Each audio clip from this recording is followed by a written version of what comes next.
지난 주일 저희 교회는 추수감사절 예배를 드렸고 또 기쁨 잔치를 벌였습니다. 참 감사한 것은 오전 예배 때 간증하는 시간이 있었는데 우리 박기조 주사님이나 이혜영 주사님께서 자신의 삶을 통해 우리 주님을 높이는 참 아름답고 귀한 간증해 주셔서 감사했습니다. 또 뿐만 아니라 이어서 잔치가 벌어졌는데요. 잔치는 뭐니 해도 먹어야 좋은 잔치 아니겠습니까? 먹을 것이 풍성한 잔치를 준비해 주셔서 감사하고 또 참여하신 분들이 참 만족스러워해서 그것에 대해 담임 목사로서 감사와 감격이 있는 시간들이었습니다. 또 잔치라고 하면 풍악이 있어야 되지 않습니까?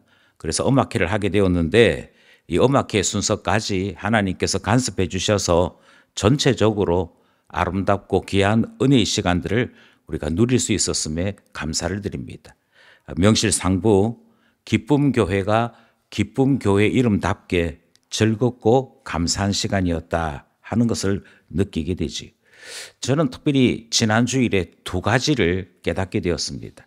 첫 번째는 복음은 잔치에 초대하는 것이구나 하는 것을 깨닫게 되었습니다. 이 잔치에 초대한다 하는 것을 눈으로 직접 보고 경험하는 시간이 지난 주일이었다 하는 이 귀한 깨달음이 있었습니다. 또 하나의 깨달음이 있었는데 잔치에 손님을 청해도 온다 했던 사람 안 올 때가 있고 이 사람이 왜 왔지 싶은 경우가 있다는 것을 지난 주일 다시 느끼게 되었습니다. 다른 사람은 잘 모르겠고요. 제 아들이 우리 큰아이가 2명을 전도한 걸로 되어 있더라고요. 그런데 한 명의 이름은 아는데 한 명의 이름은 몰라요. 그래서 누구냐 그랬더니 내 친구는 아니고 내 친구의 친구라는 거예요. 그 말은 그 친구의 친구를 오라고 우리 아들이 말한 게 아니고 오는 걔가 데리고 왔다는 거예요. 이런 경우가 있었습니다. 제가 사실 여부 확인을 못해서 그랬는데 미장원 원장님을 모셔왔더니 미장원 원장님이 손님을 데리고 온 경우도 있었다더라고요. 그거 보면서 우리 생각대로 오는 게 아니구나. 오겠거니 하는 사람 안 오고 의외의 사람들이 오게 되는 것을 보면서 아, 부르시는 분이 하나님이시구나. 이것을 느끼는 것이 지난주 일이었습니다. 그 지난주 일을 곰곰이 생각을 해보면 오늘 본문 말씀하고 너무도 일치됩니다. 오늘 본문 말씀이 마태복음 22장에 나오는 혼인잔치 비유인데요. 혼인잔치의 비유 이 말씀을 간단하게 3개의 문단으로 구분해 보면 첫 번째는 잔치를 배설했는데 사람들이 오지 않아서 거절해서 심판했다 하는 내용이 7절까지 이어집니다. 잔치를 했는데 오지 않아요. 종을 보냈는데 죽여버려요. 그래서 왕이 화가 나서 그 죽였던 그 마을, 죽였던 그 사람들을 심판했다 하는 것이 7절까지 이야기입니다. 그리고 난 다음에 다시 종들에게 새로운 손님 모시고 와라 하는 내용이 등장을 하지. 그랬더니 내거리에 가서 닥치는 대로 사람들을 불러 모았습니다. 그래서 혼인잔치에 손님들로 꽉 찼다는 것입니다. 이게 두 번째 내용입니다. 그런데 11절로부터 시작되어지는 세 번째 내용은 그 손님들 중에 예복을 입지 않은 사람이 있더라. 그래서 그 사람은 쫓아냈다 하는 내용으로 되어 있지요. 이 본문에 있는 비유의 말씀을 들으면서 우리는 그래 잔치야. 천국 잔치, 구원 잔치, 잔치구나. 그리고 우리가 잔치를 벌여서 내빈들을 모시고 하나님 말씀을 함께 나누고 또 동시에 구원의 감격을 함께 나누는 이게 하나님의 말씀에 합당한 것이구나 하는 사실을 깨닫게 되는 것이지요. 그런데 여기에는 고민이 하나 있습니다. 우리가 방금 마태복음 22장에 있는 말씀을 함께 나누었지요. 그리고 혼인잔치 비유에 대한 말씀을 들었는데 이 말씀을 들으면서 아, 내가 주님의 천국잔치에 초대를 받았구나. 이와 같은 느낌이 잘 들지 않는다는 데 고민이 있습니다. 이 본문 말씀을 읽는 가운데 내가 구원을 이렇게 귀한 구원을 받았구나 하고 감격하지 않는다는데 고민이 있습니다. 그거는 이 비유를 말씀하신 예수님이 잘못 말씀하셔서가 아니고 이 본문을 제대로 이해하기 위해서는 뛰어넘어야 할 허들이 있기 때문입니다. 본문에 있는 이 내용을 2000년이 지난 오늘의 입장, 대한민국에 지금 살고 있는 우리의 생각을 가지고 해석을 할 때 이해가 되지 않는 부분들이 발생을 하는 것이죠. 그러면 부득이 그때로 돌아가야 합니다. 그리고 이 표현들이, 여기에 등장하는 이 사건들이 어떤 의미가 있는지를 알아야 한다는 것입니다. 그러기 위해서는 이미 말씀드린 대로 이 본문에서 세 개의 걸림돌을 해소해야 됩니다. 세 개의 허들을 넘기 위해서 우리가 바라봐야 될 첫 번째 허들이 무엇이냐면 임금이, 그러니까 우리 표현대로 하자면 임금, 왕인데요. 왕이 아들의 결혼 잔치를 배설했다 하는 것이 등장을 합니다. 이게 무슨 말인지를 귀 기울여 살펴야 합니다. 우리의 마음을 다해 심각하게 고민해야 됩니다. 그리고 여기서 등장하는 잔치가 어떤 의미인지를 알 때 이 비유가 왜 그렇게도 중요한 것인지를 이해할 수 있는 것이지요. 2절 말씀 함께 합독하겠습니다. 시작. 천국은 마치 자기 아들을 위하여 혼인 잔치를 베푼 어떤 임금과 같으니. 여기서 다시 한번 말씀드립니다. 성경이 의도적으로 혼인 잔치라고 하는 이 단어를 사용합니다. 예수님께서 의도적으로, 자, 잘 들어, 천국이 뭐냐 하면, 구원이 무엇이냐면, 복음이 무엇이냐면 어떤 임금이 자기 아들의 혼인잔치를 배설한 것과 같다라고 말씀하는 이 사실을 우리가 마음속 깊이 이해해야 한다는 것이지. 그러니까 고대 근동 지방에서 혼인잔치는 특별한 의미를 가지고 있습니다. 이 두 가지 특별한 의미가 있는데요. 첫 번째는 언약이 체결되는 장소입니다. 성경은 신앙 관계를 자주자주 혼인에 비유합니다. 자주자주 혼인에 비유해서 하나님과 우리 사이에 신앙 관계가 형성되었다는 것을 신랑이 신부를 맞이하는 것으로 표현합니다. 그게 아가서에도 표현되어 있고요. 예수님께서 교회를 신부라고 말씀하시는데도 표현되어 있습니다. 중요한 것은 결혼도 그렇고 신앙도 그렇고 언약입니다. 언약을 맺는 것. 그래서 참여한 모든 사람들이 손님으로 참여하는 것이 아니고 그 언약의 증인으로 참여합니다. 그리고 증인으로 참여할 뿐 아니라 그 언약에 대하여 축복하는 자로 참여합니다. 이와 같은 특별한 시간, 언약을 맺음으로, 그 언약이 영원한 언약을 맺음으로 더 이상 이전으로 돌아가지 못함, 그것을 표결하고 나타내는 자리가 혼인 자리다라는 것이죠. 두 번째 의미가 있습니다. 두 번째 의미는 최고의 기쁨, 최고의 풍성함이 벌어지는 곳이 혼인잔치입니다. 특별히 이스라엘 사람들은 혼인잔치를 7일 정도 계속합니다. 1시간, 2시간 만에 끝나지 않습니다. 그러니까 여기에 있는 사람들이 잔치에 오지 않았다는 말은 혼인 언약을 체결하는 그 시간이 오지 않았다는 말이 아니고 무려 일주일이나 진행되어지는 이 혼인 잔치 중에 하루도 오지 않았다 하는 것을 엿볼 수 있는 것입니다. 그러니까 시간이 없다든지 내가 바쁜 일이 있었다든지 이 변명이 사실은 통하지 않습니다. 아, 내가 그날은 못 갔는데 제가 내일은 가려고요. 이러면 얼마든지 참여할 수 있는 것이지요. 왜 이렇게 합니까? 그것은 내가 이 결혼에 대해서 이만큼 기뻐해. 나는 이 결혼식이 이만큼 좋아. 그것을 표명함으로 그 왕의 즐거움에 함께하는 시간이 언약의 시간, 혼인잔치 시간이기 때문입니다. 당신이 기뻐하는 거 보니까 나도 좋습니다. 그게 혼인잔치에 참여함이지요. 이런 점에서 비춰볼 때 성경은 계속해서 하나님을 만나는 것이 혼인잔치와 같다라고 계속 설명합니다. 이사야 54장 5절입니다. 이는 너를 지으신 자가 내 남편이라. 하나님을 남편이라고 말하는 것은 우리와 하나님 사이가 부부 관계, 혼인 관계가 되었음을 말하지 않습니까? 이게 구약 성경에 나와 있습니다. 호세아서 2장 19절 20절, 우리가 지난달에 호세아서를 묵상했는데요. 거기 2장에 이런 말씀이 있습니다. 내가 내게 장가들어 영원히 살되 의와 정의와 은총과 긍휼이 여김으로 내게 장가들며. 하나님께서 우리에게로 오시는 것, 하나님께서 우리를 구원하시기 위해 우리 가운데 개입하시는 것을 결혼으로 자꾸 설명하십니다. 그리고 하나님은 이 결혼이 너무 좋아서, 너무 기뻐서 잔치를 배설했다라고 말씀하시는 것이지.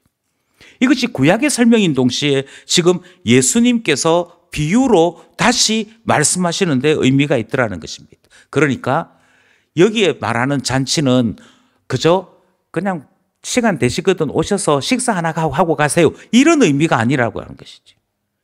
정말 너 나와 깊은 관련이 있니? 너 정말 나를 좋아하니? 그러면 내가 진짜 귀하게 여기는 이 시간, 내가 정말 소중하게 여기는 이 시간 너 와서 축하해 줘야지.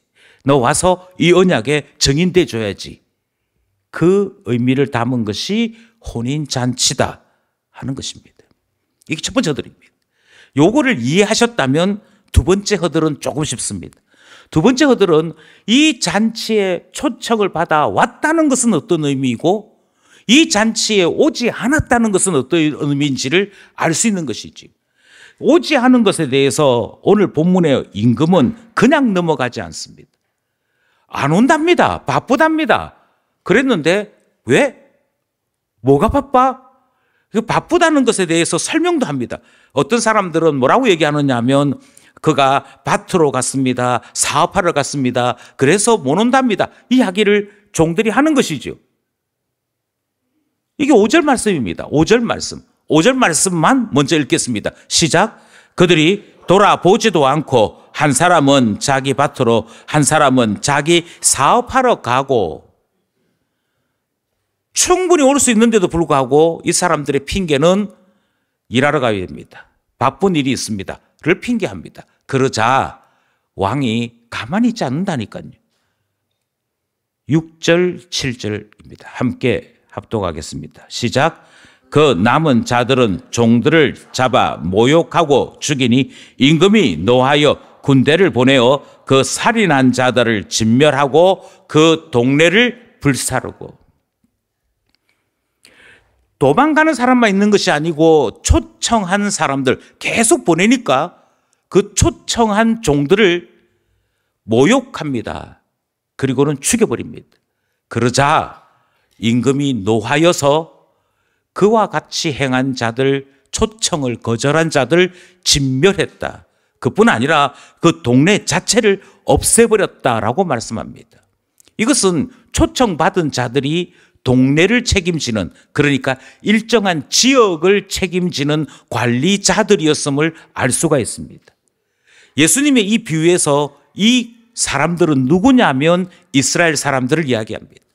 이스라엘은 전 세계를 주님의 품으로 인도하는 제사장 나라의 직임을 받고 있었거든요. 제사장 나라로 직임을 받았다는 말은 너희들이 책임져야 돼 관리자로서의 역할이 있어, 이 의미를 담고 있는 것입니다. 그런데 이들이 그 역할을 거부함으로 그 동네 자체가 다 거부하는 꼴이 되어버렸더라 하는 것이지. 그랬을 때 왕의 행동을 보십시오. 군대를 보내고 살인한 자들을 진멸하고 동네를 불살랐다. 아마 어떤 사람들은 잔치 하나 안 갔다고 무슨 사람을 죽여? 할지 모르겠습니다. 어떤 사람들은 그 나쁜 몇몇 사람들이 한 것이지 그 몇몇 사람들이 한 것 때문에 동네 전체가 죽어야 되겠느냐, 이렇게 말하는 사람도 있을 것입니다. 이것은 지극히 현대인의 시각에서 이 성경 말씀을 읽기 때문에 이 메시지가 가지고 있는, 이 비유가 가지고 있는 의미를 모르는 것입니다. 그렇지 않습니다. 청했다 하는 말은요, 단순하게 부른다는 의미가 아닙니다. 예수님께서 청했다라고 하는 것은 주님께서 이 단어를 사용하실 때마다 구원과 관련되어 있는 의미를 담고 있는 것입니다. 하나님께서 너 시간 나면 와볼래가 아니고 너 살기를 원해, 너 구원받기를 원해, 그러면 이 잔치에 와볼래, 그렇게 말씀하시는 거예요. 그때 사용하는 단어가 부른다라고 되어 있는 이 단어입니다. 청한다라고 하는 이 단어입니다. 이 단어가 어디에 사용되었냐면 로마서 8장 30절에 사용되었습니다. 이 말씀을 제가 읽어드리겠습니다. 또 미리 정하신 그들을 또한 부르시고, 여기 부르시고라는 단어예요. 부르신 그들을 또한 의롭다 하시고. 그러니까 지금 여기에서 부른다라고 하는 것은 이 혼인 잔치를 통하여 우리 하나님께서 일으키실 일들이 전제되어 있습니다. 잔치에 참여하잖아, 그게 구원이야. 잔치에 참여하잖아, 그게 왕의 은혜를 입는 일이야. 그래서 부르는 겁니다. 너희 올래? 오면 내가 은혜 베풀 건데, 올래? 오면 내가 너를 특별하게 할 건데, 그 의미를 품었다는 것입니다. 그랬더니 이 청함을 받은 자들이 왕의 그 의도를 알고는 본척만 쳐가더라는 것이죠. 왕 필요 없어요 하더라는 것입니다. 심지어 왕이 보낸 청함을 요청하는 종들을 죽여버립니다. 이들이 누구겠습니까? 이들이 선지자들입니다. 이들이 주의 종들입니다. 주의 종들이 주님의 이름으로 주님의 뜻을 담아 구원을 외치고 초청했습니다. 하나님께로 갑시다. 하나님의 뜻대로 살아갑시다. 그렇게 했을 때 이스라엘이 보인 행동이 여기에 그대로 소개되고 있습니다. 그러니까 그냥 원하지 않았다는 정도가 아닙니다. 이들이 적극적으로 하나님에 대하여 대항하고 반역하고 저항했다는 것이 포함되어 있는 것이지요. 이 생각들, 이와 같은 상황들을 이해해야만 이 비유는 이해되는 것입니다. 세 번째 어들이 있습니다. 세 번째 어들은 예복이지. 다른 사람들을 불러 모았습니다. 불러 모았는데 참 놀랍게도 예복이 없다는 이유로 그냥 팽개쳐 버립니다. 그러니까 단지 사람만 많이 모아서 될 문제는 아니다라고 하는 것을 본문이 보여주고 있는 것이죠. 그게 12절, 13절 말씀입니다. 우리 함께 합독하겠습니다. 시작. 이르되 친구여 어찌하여 예복을 입지 않고 여기 들어왔느냐 하니 그가 아무 말도 못하거늘 임금이 사환들에게 말하되 그 손발을 묶어 바깥 어두운 데로 내던지라. 거기서 슬피 울며 이를 갈게 되리라 하니라. 안타까운 것은 설교를 준비하다 보니까 원고가 16매 정도 되는 거예요. 16매가 되는데 이 원고가 16매 되는 것은 이 초대에 대한 내용을 하나 설명해야 되고, 두 번째가 이겁니다. 두 번째가 왜 초대를 받았는데도 불구하고 쫓겨나는 사람이 있을까? 예복에 대한 문제를 설명해야 됩니다. 그런데 이 두 개를 한꺼번에 설명하려면 시간이 너무 많이 걸려서 오늘은 부득이 이 예복이 왜 필요했는지에 대한 부분은 설교하지 못하고 다음 주로 미룰 수밖에 없습니다. 설교를 나누게 될 때 제 고민이 무엇이냐면요, 앞에서부터 했던 이 설명을, 앞에서부터 했던 이 설교 내용을 다음 주에도 기억하고 있어야 되는데 정말 처음 보는 본문 대하듯이 어머 이런 말씀도 있었어요, 이런 표정 짓게 될 때는 이게 시간이 결코 줄어들지 않는다는 고민이 있거든요. 다시 한번 말씀드립니다. 청함과 택함 사이에 이 내용까지 이해를 하셔야 복음을 이해할 수 있게 되는 것이거든요. 그 부득이 오늘은 반밖에 설교를 못합니다. 반밖에 설교를 못하지만 이 반밖에 되지 않는 말씀 속에서 하나님께서 왜 잔치를 배설하시고 우리를 부르시는지를 이해하여 하나님의 부르심 앞에 항상 예라고 대답할 수 있는 우리 되었으면 좋겠습니다. 두 가지로 나누려고 하는데 첫 번째 설명은 이것입니다. 예수님 당시에 사람들은, 그러니까 이스라엘 사람들은 예수님의 이 비유를 이렇게 들은 것입니다. 어떻게 들었느냐면요, 먼저 예수님께서 이 비유를 당시 종교 지도자들과 논쟁하시는 중에 말씀하셨습니다. 그러니까 어떤 문맥을 이해하려면, 문해력이 커지려면 배경을 잘 알아야 됩니다. 어떤 시인이 시를 썼습니다. 어떤 배경에서 이 시를 썼는가, 그거 이해해야 시가 이해됩니다. 어떤 사람이 편지를 썼습니다. 어떤 사람이 편지를 썼는데 어떤 배경에서 이 편지를 썼는가를 알아야 편지에 등장하는 표현이나 설명이 이해가 됩니다. 마찬가지죠. 예수님께서 이 비유를 말씀하실 때 진공 상태에서 불쑥 말씀하신 것이 아니고 이 말씀이 계속 이어지는 중에 등장한 것입니다. 어떤 배경에서 이 말씀을 하셨느냐? 거기 성전에 있는 제사장들, 또 성전에서 내 성경 좀 안다 하는 서기관들이 있었는데 그들과 논쟁을 하시게 되었습니다. 이 논쟁의 주제는 하나였습니다. 이스라엘은 여전히 하나님의 장자로서 구원의 일대상이야, 하나님은 이스라엘을 버릴 일이 없어, 이것을 주장하는 종교 지도자들과 예수님이 아니야, 하나님은 이스라엘을 버렸어.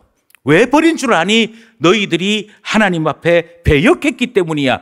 이 말씀을 하시는 중에 이 비유가 등장하는 것입니다. 이것을 우리는 찬찬히 살펴볼 필요가 있습니다. 예수님께서 이 비유의 말씀을 이것만 하신 게 아니에요. 앞에 두 개의 비유가 먼저 등장합니다. 마태복음 21장에 있는 얘기인데요, 두 아들에 대한 비유가 먼저 등장합니다. 두 아들에 대한 비유는 순종하겠습니다 하고는 대답은 그렇게 하고 순종하지 않는 아들과, 싫은데요 했으나 결과적으로는 순종한 아들이 있다고 할 때 누가 더 나으냐에 대한 말씀이었습니다.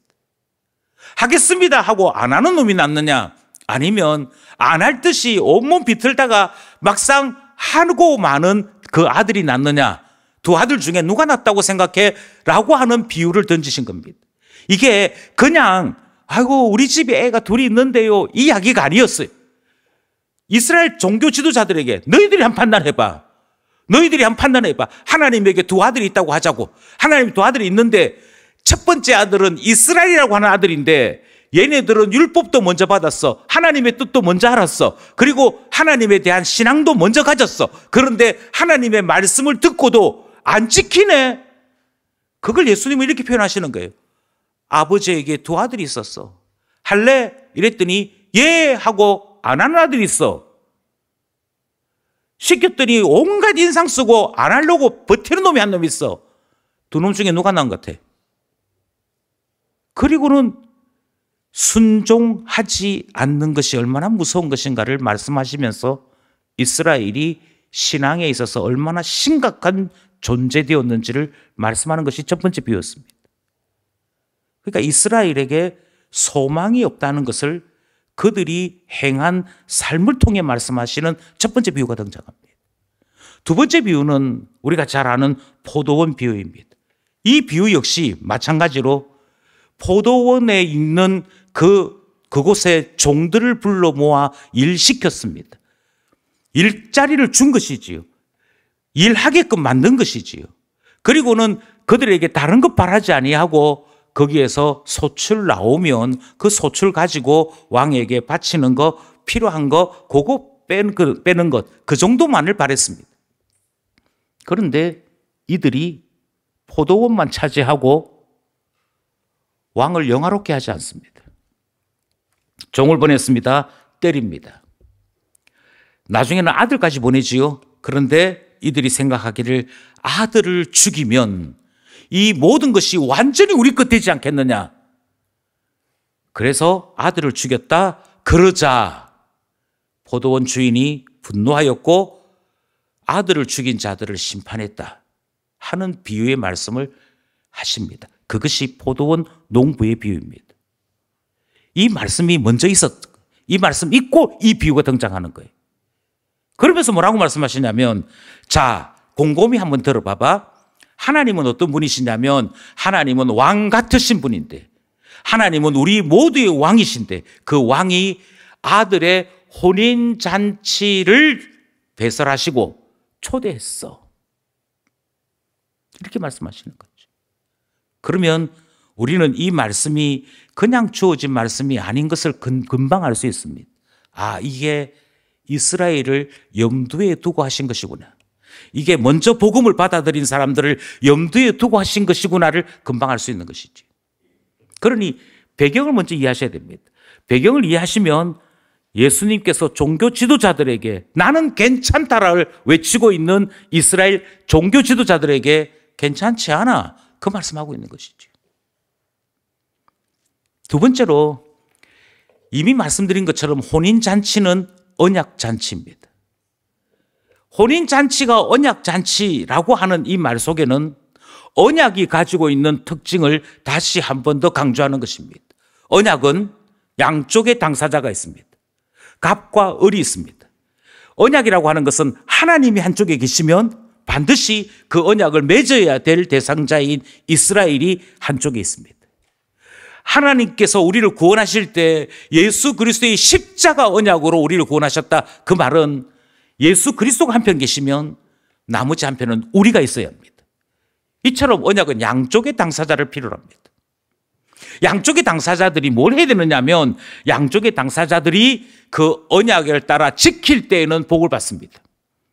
이 복은 높은 자가 낮은 자를 향하여 베푸는 은혜요, 베푸는 혜택입니다. 너 약속을 잘 지켰구나. 그러니까 약속을 잘 지켰으니까 상을 주마. 이것이 언약의 내용입니다. 언약을 지켰을 때 일어나는 일입니다. 하나님께서 높으신 분인데 하나님께서 높으신 하나님이 우리에게 언약을 믿습니다. 너 예수 그리스도 안에 있으면 내가 너에게 구원을 주마. 그게 언약의 핵심입니다. 따라서 우리가 받은 구원은 언약 안에서 맺어진 구원입니다. 너 예수 그리스도 안에 있을 때, 너가 예수 그리스도께 속하였을 때 예수 그리스도가 행하신 모든 제사, 예수 그리스도가 행하신 모든 순종이 너의 것이 되는 거야. 그 말씀이 우리가 가지고 있는 언약의 내용입니다. 그러니 이 본문에 등장하는 임금이 혼인잔치로 배설했다라고 하는 이 말 속에 이스라엘은 정신 차려야 했던 것입니다.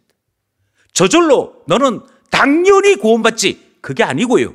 언약에 의해서 구원은 완성되고 시행되는 것입니다. 그런데 우리는 자꾸만 오해합니다. 교회당 출입을 자주 하면 구원받는 것처럼 오해합니다. 특별히 모태신앙들이 오해합니다.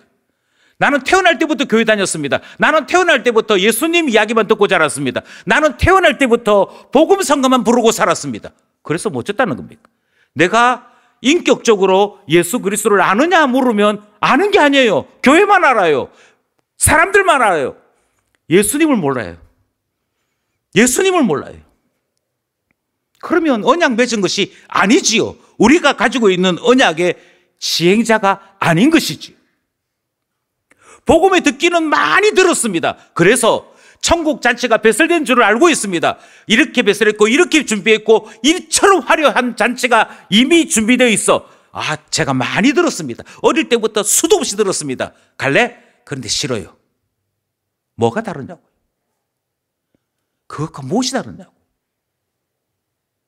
그러면서 예수님께서 말씀하십니다. 아니야. 다시 말해. 너희들은 구원을 오해하고 있어. 이스라엘 백성들은 태어나면서부터 선민이니까 구원받는다고 착각하지 마. 아니야. 언약이야. 언약에 잔치가 있다는 것을 아는 것으로 구원받는 게 아니야. 언약 안으로 들어와야 돼. 그게 초대였습니다. 내가 너 잔치에 부르려고 하는데 올래? 그 초대를 받은 자가 누구냐? 이스라엘입니다. 그 유대인들의 결혼 관습에 따르자면요, 결혼식에는 두 번의 초대가 있다고 합니다. 그 두 번의 초대가 있는데 첫 번째는 우리 결혼식이 곧 있을 텐데 우리 아들이 좀 이따 결혼하거든요. 결혼할 텐데 올 수 있지요? 이걸 먼저 물어보는 초대가 있다고 그럽니다.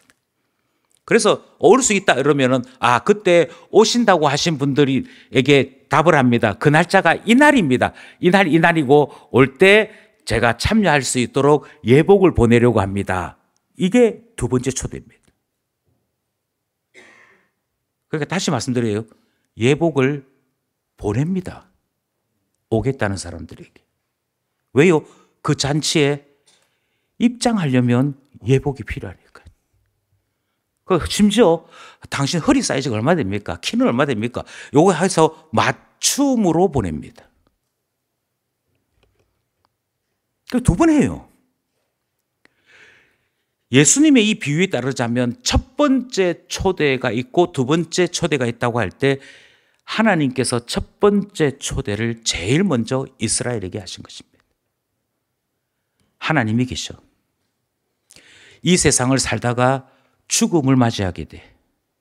그런데 죽고 나면 그것으로 끝인 게 아니고 하나님이 다스리는 영원한 나라가 있어. 그 하나님의 나라에 들어갈 수 있는 사람이 있어. 너 그 사람 할래? 이 이야기를 하나님은 이스라엘에게 제일 먼저 하셨다는 것입니다. 이걸 초대라고 부릅니다. 지금 우리 비유는 이것을 천국 잔치라고 부르면서 왕이 배설한 그 잔치에 제일 먼저 이스라엘을 초대했다라고 말하게 되는 것이죠. 그랬는데 이스라엘이 거절합니다.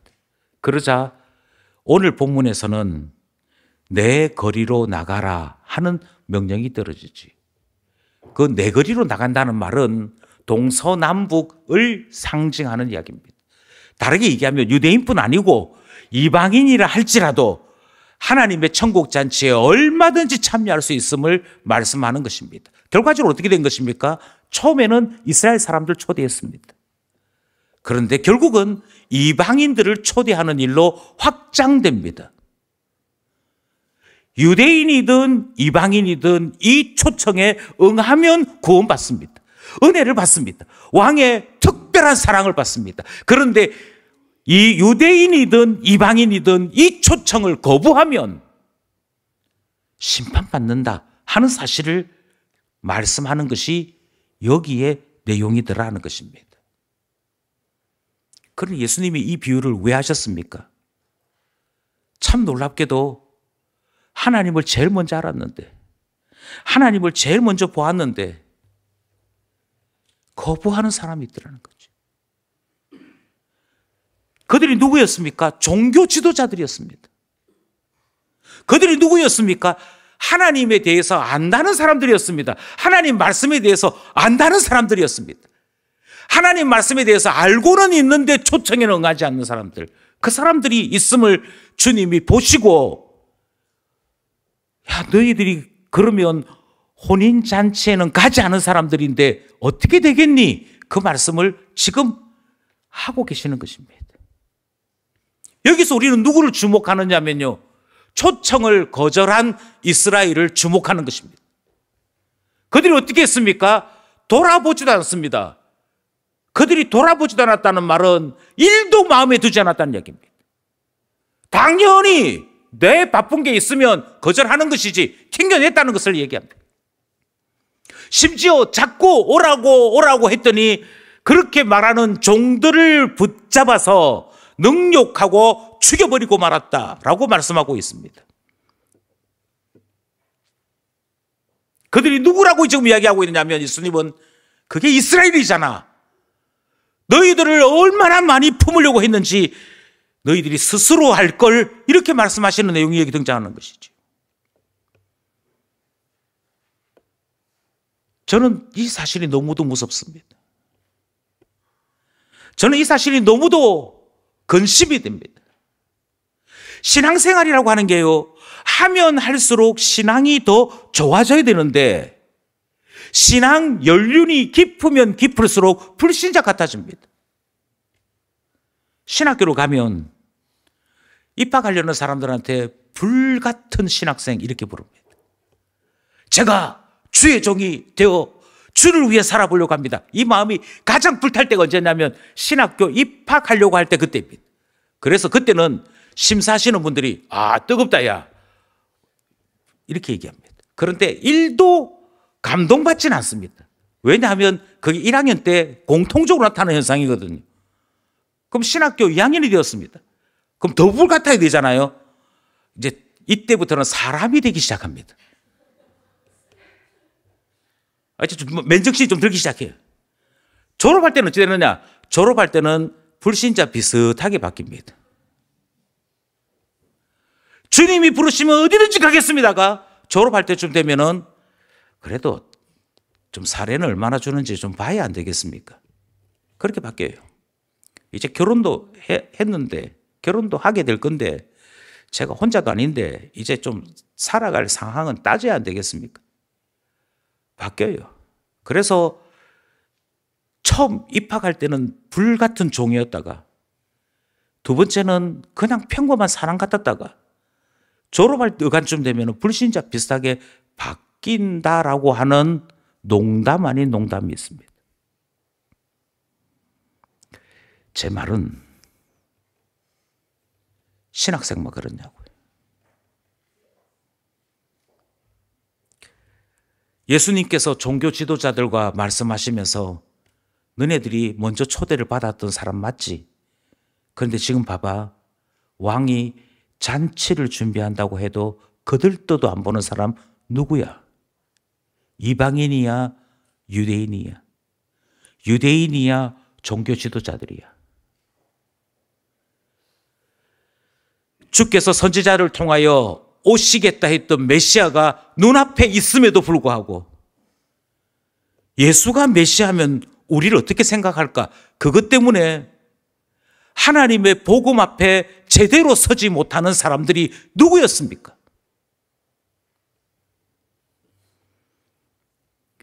참 놀라운 사실은 복음을 처음 듣는 사람들은 질문이 이겁니다. 진짜 하나님 살아계십니까? 진짜 천국이 있습니까? 예수님 진짜 있습니까? 확실해요? 이걸 질문해요.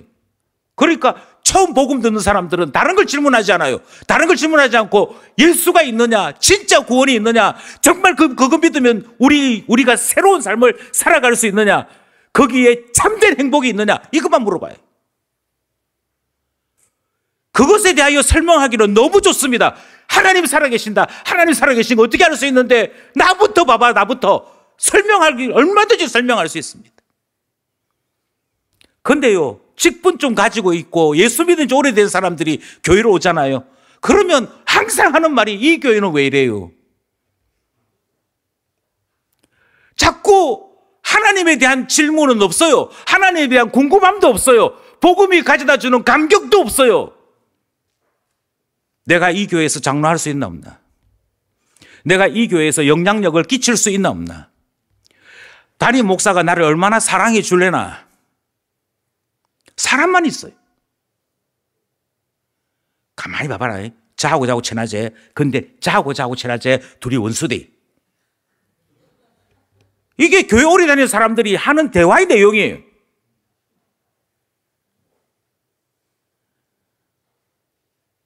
그러면 우리도 마찬가지지 않습니까? 섬기면 섬길수록 더 귀한 예수님, 그리고 내가 예수님을 알고 예수 그리스도가 우리를 위하여 준비하신 구원을 알고 그리고 성령을 통하여 오라고 부르시는 그 부름 앞에 저도 가도 됩니까 하고 감격스럽게 그 잔치 안으로 뛰어들어가는 사람 되어야 될 텐데, 복음을 아무리 외쳐도 어릴 때부터 들었던 내용입니다. 제가 대신 설교할 수도 있습니다. 그런데 저는 아직까지 모르겠어요. 예수님이 좋은지 안 좋은지, 신앙생활을 한다는 것이 왜 감격스러운지, 그게 왜 천국과 같은 것인지 저는 모르겠어요. 모르는 이유는 하나입니다. 우리 하나님께서 부름 앞에 뛰쳐놓은 사람들을 거부해서가 아닙니다. 그가 뛰쳐 들어가지 않기 때문입니다. 초청했으나 초청의 말에 거부했기 때문입니다. 그래서 오늘 이 비유는 적극적으로 너는 하나님의 초청 앞에 제대로 서 있느냐를 묻고 계시는 것이지.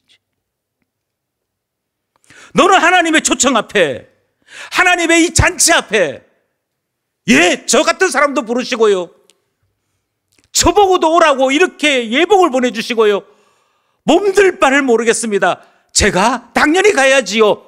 그 마음으로 예배하고 있고, 그 마음으로 주일 봉사를 하고 있고, 그 마음으로 신앙생활을 하고 있는지 그걸 물으시는 것 아니겠습니까? 바라건대 이스라엘 사람처럼 살아가서는 아니 될 것입니다. 바라건대 우리는 너무도 황송하게 나 같은 죄인까지 불러주시는, 그래서 내 거리에 나가서 착한 일을 했던 악한 일을 했던 가리지 않고 불러오라 했을 때, 주님 제가 바로 그 사람입니다. 제가 악하여서 하나님의 나라에 도무지 들어갈 수 없는 사람인데 저 같은 사람까지 불러주시다니요 할 수 있는 우리여야 되지 않겠습니까? 간격 없는 교회 생활 언제까지 더 할 수 있겠습니까? 은혜 없는 교회 생활 언제까지 더 할 수 있겠습니까? 복음이 빠져있는 교회 생활, 복이로다 복이로다 이 외침이 빠져있는 교회 생활 얼마나 더 할 수 있겠습니까? 언젠가는 우리의 마음도 굳어져서 주님 오라 부르시는데 싫어요, 안 돼요, 개가 있잖아요, 이기 있잖아요, 뭐가 있잖아요, 그렇게 핑계하는 우리 안 된다는 보장 있느냐고요.